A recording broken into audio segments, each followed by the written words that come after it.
Welcome to DK Max tutorial centre. இப்போ நம்ம பார்க்க போகிறது 10th மேக்ஸில் சாப்டர் 1ல் எக்ஸசைஸ் 1.2ல் தேர்டு சம் பார்க்க போகிறோம்ப்பா. இந்த தேர்டு சம் என்ன கொடுத்துருக்காங்கன்னா, a relation r is given by the set x, y. இப்போ ஒய்யோட வேல்யூ வந்து x+3 அந்த ஃபார்மில் இருக்குதுன்னு கொடுத்துருக்காங்க. x belongs to இது இந்த இ ஷேப்பில் இருந்தால் நான் ஆல்ரெடி சொல்லியிருக்கேன். இ ஷேப் இந்த மாதிரி இ ஷேப்பில் இருந்தாலே இதுக்கு பேர் வந்து பிலாங்ஸ் டுன்னு ரீட் பண்ணணும்.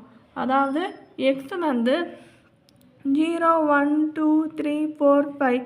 ஸோ இந்த 6 வேல்யூஸுமே டிபெண்ட் பண்ணி இருக்குது. எக்ஸோட வேல்யூ இந்த ஆறு நம்பர்ஸை டிபெண்ட் பண்ணி இருக்குது. அதுக்கு தான் பிலாங்ஸ்டுன்னு சொல்கிறோம். எக்ஸோட வேல்யூ இந்த 6 நம்பரில் இருக்குது. வேல்யூமே எக்ஸோட வேல்யூ. இப்போ டொமைனும் ரேஞ்சும் கண்டுபிடிக்க சொல்லியிருக்காங்க.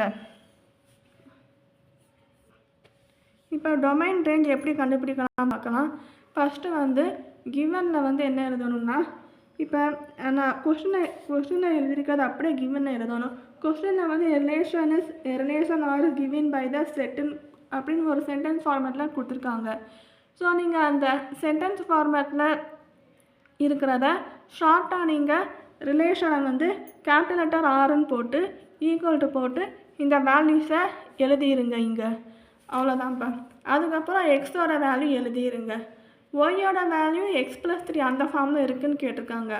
எக்ஸோட வேல்யூ கொடுத்துட்டாங்க 0 1 2 3 4 5ன்னு. ஒய்யோட வேல்யூ கொடுக்கல. அதுக்கு பதிலாக தான் x+3 அந்த ஃபார்மேட்டில் இருக்குது அப்படின்னு கொடுத்துருக்காங்க. அப்போனா எக்ஸை வச்சு எக்ஸோட வேல்யூ இதில் சப்ஸ்டியூட் பண்ணி ஒய்யோட வேல்யூ என்னன்னு கண்டுபிடிக்கணும். கண்டுபிடிச்சிட்டு அதுக்கப்புறம் தான் ரேஞ்ச் என்னன்னு கடைசி கண்டுபிடிக்கணும். ஸோ இப்போ வாங்க சம் எப்படி பண்ணலாம் பார்க்கலாம். ஃபஸ்ட் என்ன கண்டுபிடிக்கணும், ஒய்யோட வேல்யூ முதல் கண்டுபிடிக்கணும். இப்போ எப்படி எழுதணும்னா ஃபஸ்ட்டு எக்ஸோட வேல்யூ ஃபஸ்ட்டு 0 கொடுத்துருக்காங்க. ஸோ ஃபஸ்ட்டு வேல்யூ வந்து 0ன்னு கொடுத்துருக்காங்க எக்ஸோட வேல்யூ. அப்போனா எக்ஸ் இஸ் ஈக்குவல் டு 0ன்னு போட்டுருங்க. ஸோ இங்கே நான் எழுதியிருக்கேன்னா எக்ஸ் இஸ் ஈக்குவல் டு 0ன்னு போட்டு அதுக்கப்புறம் இந்த ஒய்யோட வேல்யூ என்ன கொடுத்துருக்காங்க, x+3 கொடுத்துருக்காங்க இல்லையா. ஸோ அந்த Y is equal to x+3 இங்கே எழுதிக்கோங்க. ஸோ எக்ஸுக்கு பதிலாக இந்த 0வை இங்கே போட்டுருங்க. அப்போனா 0+3 என்ன 3. அப்போனா ஒய் இஸ் ஈக்குவல் டு 3 இங்கே எழுதிருங்க. எக்ஸோட வேல்யூ 0வாக இருந்தால் ஒய்யோட வேல்யூ 3ஆக இருக்கும். அதை பேராக எழுதணும். எக்ஸ் ஒய் தான் இந்த ஏற்கனவே உங்களுக்கு கொஸ்டின்லேயே கொடுத்துருக்காங்க பார்த்துக்கோங்க. ரிலேஷன் ஆர் வந்து எக்ஸ் ஒய் இந்த செட்டில் இருக்குதுன்னு கொடுத்துருக்காங்க. அப்போனா நீங்கள் இங்கே எடுத்து எழுதும்போது எக்ஸ் ஒய் வந்து எப்படி எழுதுறோம்னா எக்ஸோட வேல்யூ 0வாக இருந்தால் ஒய்யோட வேல்யூ 3. அப்போனா 0, 3. அதே மாதிரி இங்கே எக்ஸோட வேல்யூ 1 கொடுத்துருக்காங்க. இது வந்து சப்செட் ஆஃப் ஆர் இங்கே எழுதிக்கோங்க. இதுதான் ஆரோட சப்செட். அதாவது சப்செட்னா என்ன, இவங்க ஷார்ட்டாக அதாவது டோட்டல் செட்டு வந்து எக்ஸ் ஒய். அந்த எக்ஸ் ஒய்லேயே நிறையா எக்ஸ் வேல்யூ நிறையா ஒய் வேல்யூ இருந்தால் அது எல்லாமே எக்ஸ் ஒய்யோட சப்செட். ஸோ 1 0 1 2 3 4 5 வரிசை நிறைய வேல்யூஸ் இருக்கு இல்லையா. ஸோ அதனால தான் ஒவ்வொன்றுமே சப்செட் ஆஃப் ஆர்னு எழுதணும். ஸோ எல்லாத்துக்கும் எழுத தேவையில்லை, ஃபஸ்ட் ஒன் மட்டும் எழுதிக்கோங்க. இப்போ x is equal to 1 போடுங்க. x is equal to 1 போட்டு சால்வ் பண்ணுங்கள் ஒய்யோட வேல்யூ. இப்போ x is equal to 1ன்னு போட்டோம்னா y equal to x+3 போடுங்க.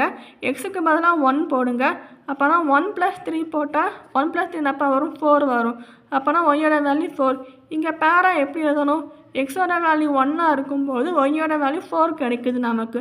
அப்போனா 1, 4ன்னு பேரா எழுதணும். அதே மாதிரி x is equal to 2ன்னு எழுதிக்கோங்க.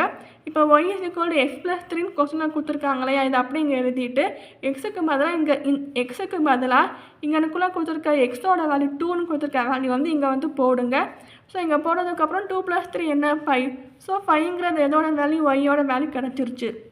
அப்போனா 2, 5ங்கிறது ஸோ எக்ஸோட வேல்யூ 2வாக இருந்தால் ஒய்யோட வேல்யூ 5. 2, 5 அது ஒரு பேர். ஸோ இதே மாதிரி எக்ஸோட வேல்யூ 3 போடுங்க. 3 போட்டோம்னா Y is equal to x+3 எழுதிக்கோங்க.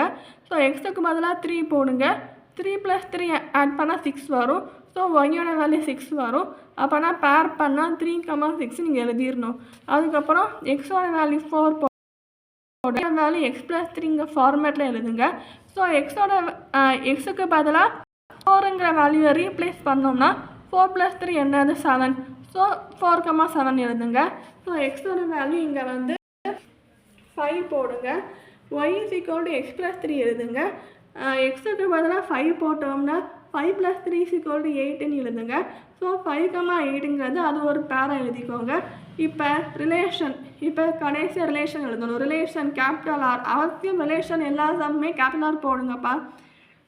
ஸோ R போட்டுட்டு அந்த x, yங்கிற அந்த சப்ஸ்டியூட் x, y பேர் இங்கே எழுதியிருக்கோம் இல்லையா? ஸோ அதை அப்படியே வந்து இங்கே எழுதிக்கோங்க. 0, 3, 1, 4, 2, 5, 3, 6, 4, 7, 5, 8. ஸோ இது எல்லாத்தையுமே இங்கனுக்குள்ளே இந்த பேராக இருக்கிற எல்லா வேல்யூஸுமே இங்கே செட்டாக எழுதிக்கோங்க. ஸோ இப்போ செட்டாக எழுதிட்டு டொமைனோட வேல்யூ கொஸ்டினில் கேட்டிருக்காங்க இல்லையா? ஸோ டொமைன் என்ன, ரேஞ்ச் என்னன்னு. ஸோ டொமைனோட வேல்யூ வந்து நான் ஆல்ரெடி ஃபஸ்ட்டு 2 சம் நடத்தும் போதே சொல்லியிருப்பேன். ஃபஸ்ட்டு சம் டொமைன் கேட்கல, நான் ஆல்ரெடி செகண்ட் சம்னு சொல்லியிருக்கேன். ஸோ டொமைன்னா ஒன்றுமே இல்லை. இந்த மாதிரி பேராக எழுதியிருக்கோம் இல்லையா? அந்த பேராக எழுதியிருக்கிறதுல ஃபஸ்ட்டாக இருக்கிற வேல்யூஸை எழுதுறது தான் டொமைன். ஸோ ஃபஸ்ட்டு இங்கே என்னப்பா இருக்குது? 0, 1, 2, 3, 4, 5. ஸோ இதுதான் ஃபஸ்ட்டாக இருக்கிற வேல்யூஸை இங்கே எழுதிருங்க. இப்போ ரேஞ்சுன்னு போட்டு அடுத்த ரேஞ்சு கேட்டுக்காங்களே, ரேஞ்சு ஒன்றுமே இல்லை. இந்த பேரோட 2வது வேல்யூ எழுதுறது தான் ரேஞ்சு. டொமைன்னா ஃபஸ்ட்டு வேல்யூ, ரேஞ்சுனா வேல்யூ. உங்களுக்கு நான் ஈஸியாக ஞாபகம் வச்சுக்க ஒன்று நான் சொல்கிறேன். டொமைன் இப்போ ABCD ஆல்ஃபபெட் படி டொமைன்கிறது Dயில் ஸ்டார்ட் ஆகுது. அந்த D லெட்டர் தான் வரும் ஆல்ஃபபெட்டில். ரேஞ்சுங்கிற எழுத்து வந்து Rயில் ஸ்டார்ட் ஆகுது. Rங்கிறது Dக்கு அடுத்து தானே வரும், கடைசியாக தானே வரும். அதனால தான் ஃபஸ்ட்டாக வர Dக்கு வர. ஸோ ஃபஸ்ட்டு லெட்டர் D இருக்கனால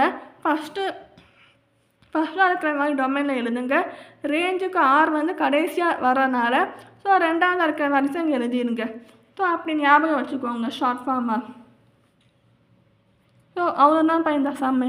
தேங்க்யூ ஸோ மச் ஃபார் வாட்சிங்.